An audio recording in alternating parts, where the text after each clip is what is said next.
So good day, sir. So what I have learned in our subject is that the Philippines is an archipelago in Southeast Asia, and it boasts diverse geographic features like mountains and volcanoes and rainforests and beaches. And before the Spanish arrived in 16th century, indigenous tribes inhabited islands with distinct cultures. Spanish colonization introduced Christianity and a new social political system and Spanish culture.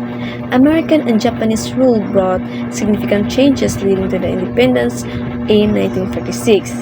The Third Republic focused on rebuilding and establishing a stable government, while the Fourth Republic saw martial law and challenges. And the Philippines has faced struggles for progress, including poverty, corruption, and natural disasters, but the resilient Filipino people strive for development in a democratic republic with a system of checks and balances. So those are things that I have learned from our class, sir. So that is the resource of the Philippines, the Spanish colonization that leads into Christianity, and American and Spanish rule brought a significant changes, and it leads to the independence in 1946. So that's all I have learned, sir. Thank you. So the Philippine geographic features offer a wide array of natural wonders and diversity. During the Spanish period in the Philippines, the islands were inhabited by the various indigenous and kingdoms. And the arrival of Ferdinand Marcos in 1521 lasted forever the countries. The colonial rule, the Spanish period, marked a period of Spanish political, economic, and cultural dominance in the Philippines.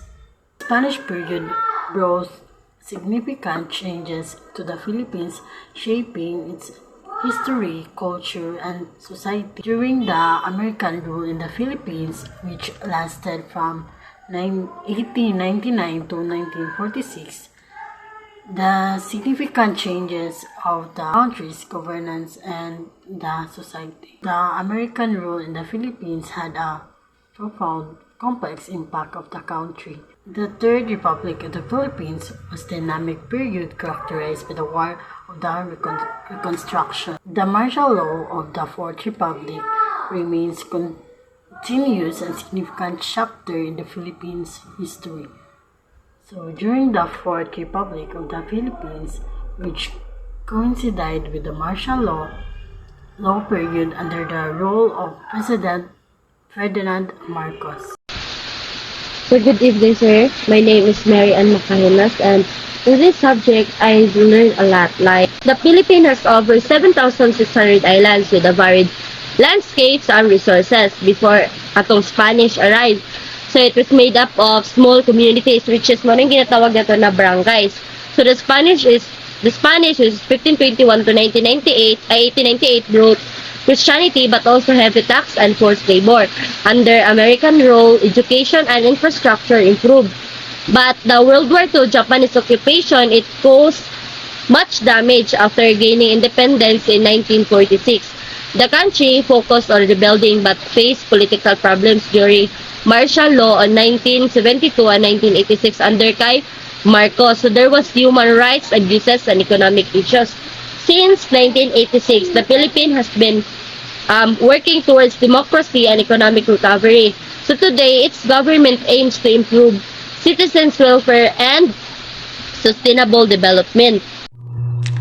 I have learned that the social studies education in the Philippines focuses on the teaching students about the rich history and diverse culture of the country, as well as the principles of government and democracy.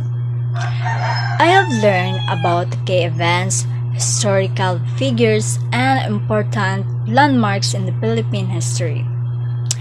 Gaining a deeper understanding of their national identity and heritage, they also study the structure of the Philippines government, the roles of different branches, and the importance of democracy in shaping the country's political system.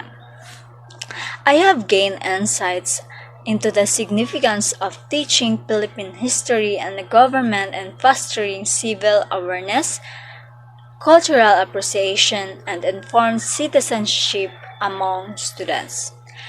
This knowledge plays a crucial role in shaping students' understanding of their society, empowering them to become active and responsible members of their community and society. The Philippines is called archipelago because it consists of thousands of islands. Archipelago means a large group of islands. The Philippines consists of 7,100 islands, but they are two large islands, which is the Luzon and Mindanao.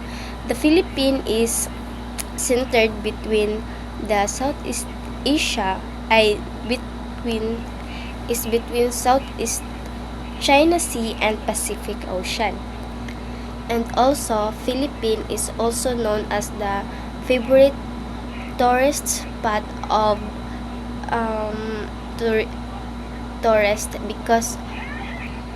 because of the famous islands such as Samal Island, Siargao, Boracay, and Surigao.